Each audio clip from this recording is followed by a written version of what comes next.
Hello guys. आज हम लोग कुछ भूतिया कहानी पढ़ने जा रहे हैं। रामगढ़ का किला।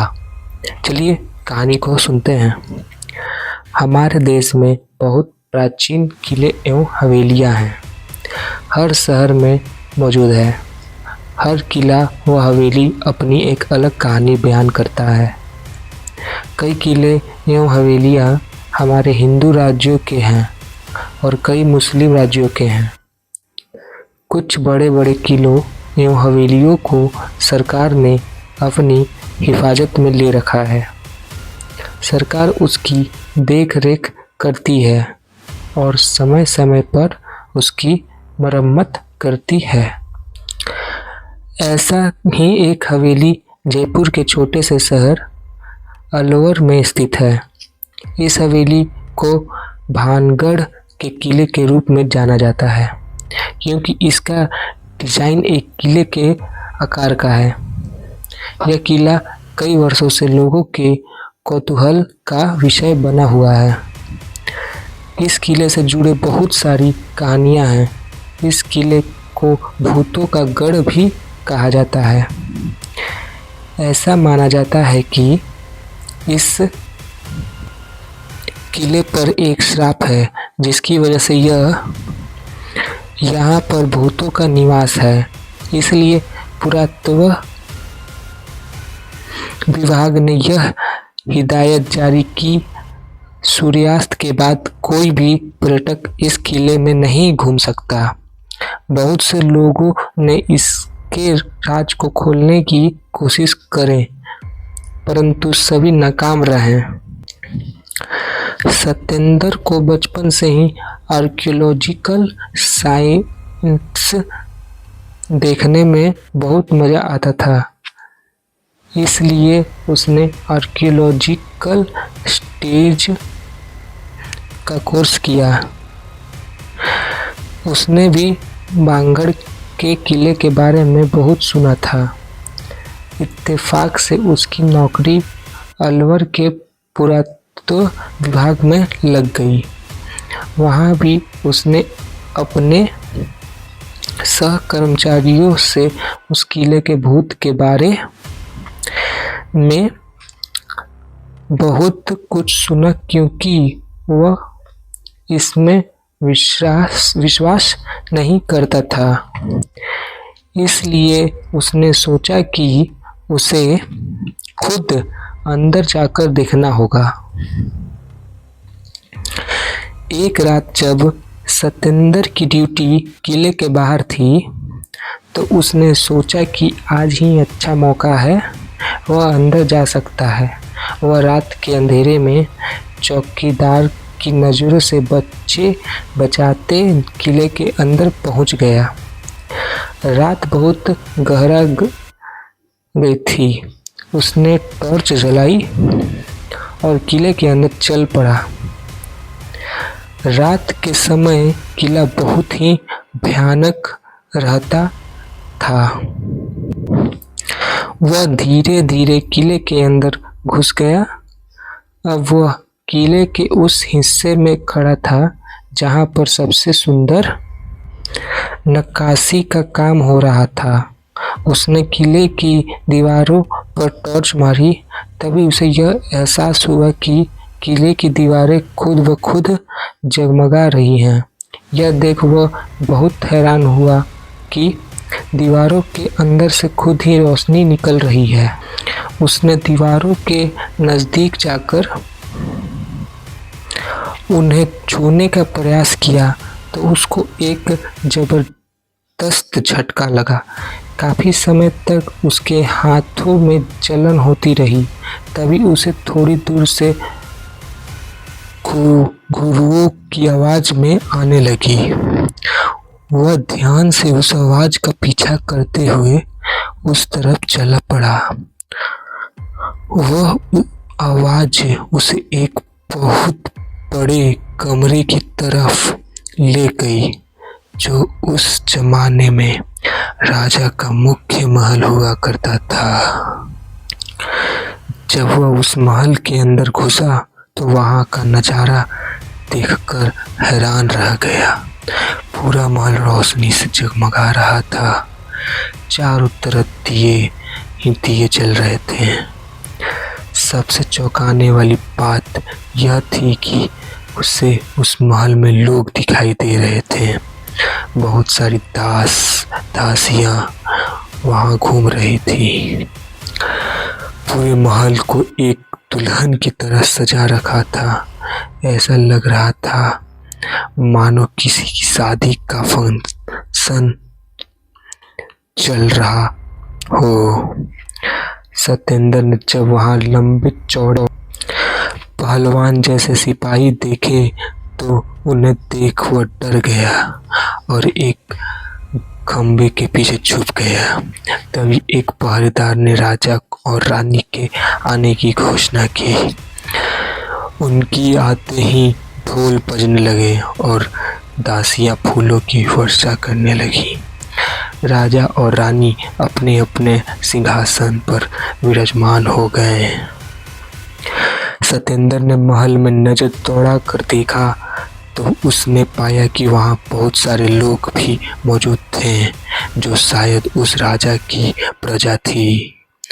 राजा के सिंहासन के सामने बहुत सारे छोटे सिंहासन थे जिन पर बहुत से मंत्री बैठे हुए थे। सत्येंद्र ने नजरें उठाकर देखा तो ऊपर पर्दों के पीछे कई रानियां बैठी हुई थीं। उसे अपनी आंखों पर विश्वास नहीं हो रहा था। उसे लगा रहा था कि यह सब एक छलावा है। और जैसे ही खंबे के पीछे से निकल आगे बढ़ने को हुआ तो पहरेदार ने राजकुमारी के आने की घोषणा कर दी।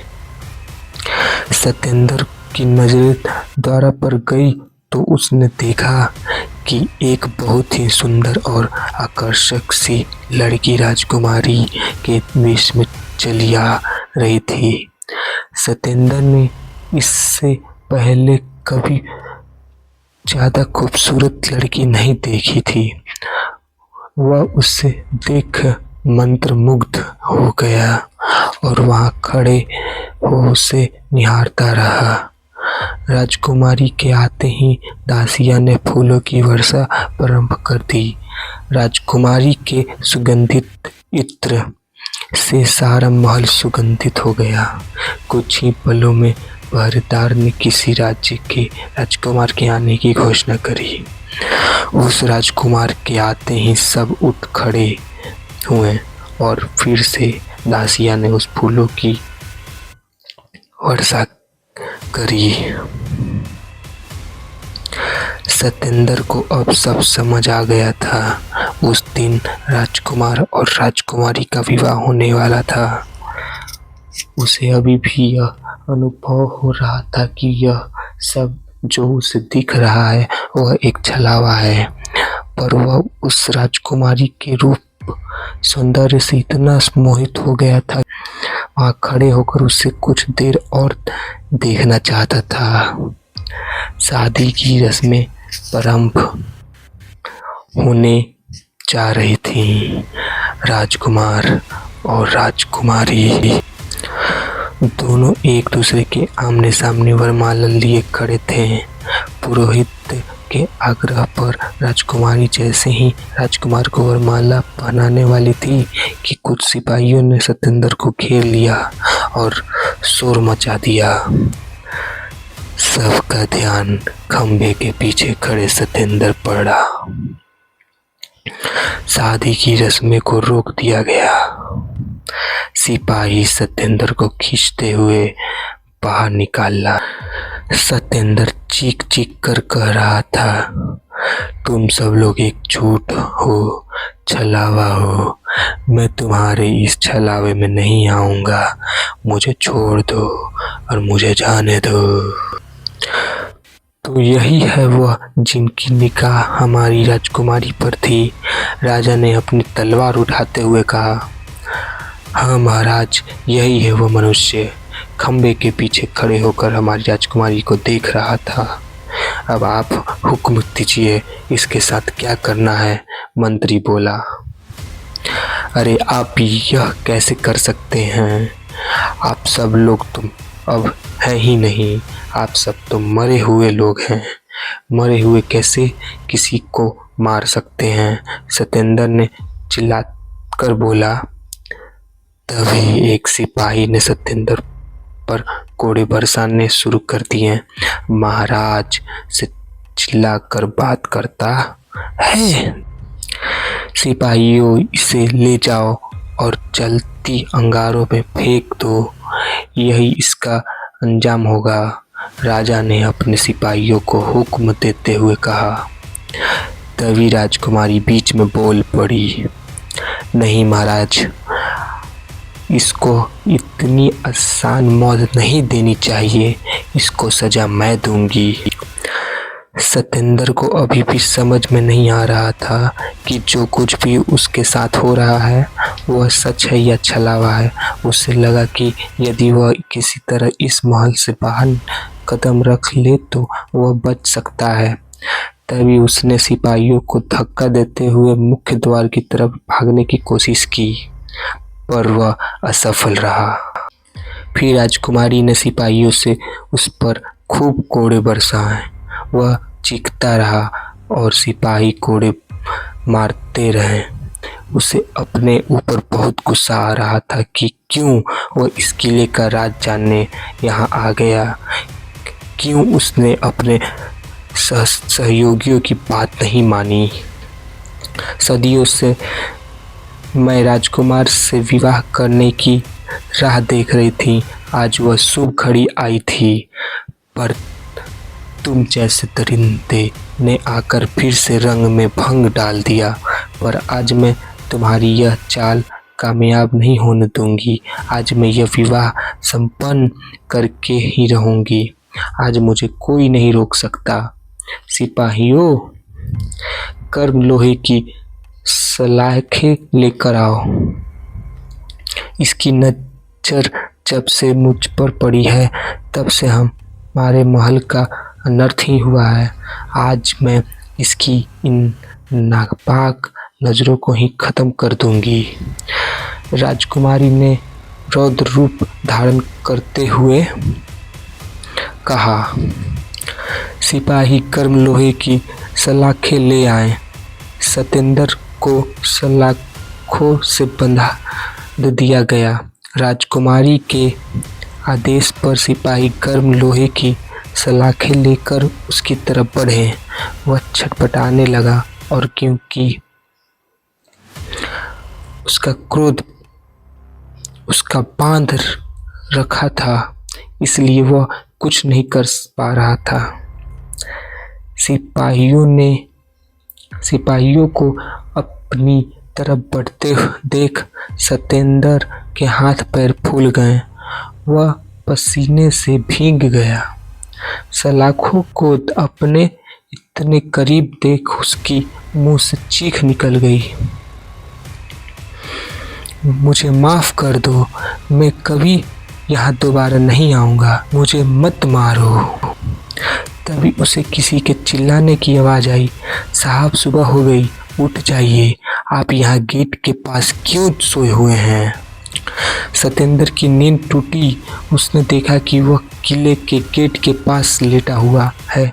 वह सकपका कर उठा और वहाँ के गार्ड से पूछा कि क्या हुआ था। तब गार्ड ने बताया कि जब वह सुबह ड्यूटी पर आया तो उसने उसे वहाँ गेट के पास सोते हुए पाया। सतेंद्र को इतना तो याद था कि वह रात को किले के बाहर ड्यूटी पर था, पर उसके बाद उसे कब नींद आई, वह कब वहां पहुंचा, उसे कुछ भी याद नहीं आ रहा था। हो सकता है शायद उसने कोई सपना देखा हो, पर उसने जो भी देखा ऐसा लग रहा था कि वह उस समय वहां था और जो कुछ भी उसके साथ हुआ वह सच था। वह वापस अपने क्वार्टर पर आ गया और सारा दिन उस सपने के बारे में सोचता रहा। वह अभी भी यह समझ नहीं पा रहा था कि वाकई में उसने कोई सपना देखा था या सच में वह किले के अंदर गया था और उन मृत लोगों को जीवित शरीर में देखा, पर जो भी था आज उसने अपने आप से एक वादा किया कि अब वह कभी भी भानगढ़ के उस किले के अंदर जाने के बारे में नहीं सोचेगा। वह राज जो भानगढ़ के किले से जुड़ा हुआ है वो राज ही रहे तो अच्छा है, शायद इसी में सभी की भलाई है। आप लोग मेरे चैनल पर नए आए हैं तो मेरे चैनल को सब्सक्राइब करें और ये वीडियो को लाइक करें। मिलते हैं नए वीडियो में ऐसे ही डरावनी स्टोरी के साथ। धन्यवाद। Take care, be safe, bye bye.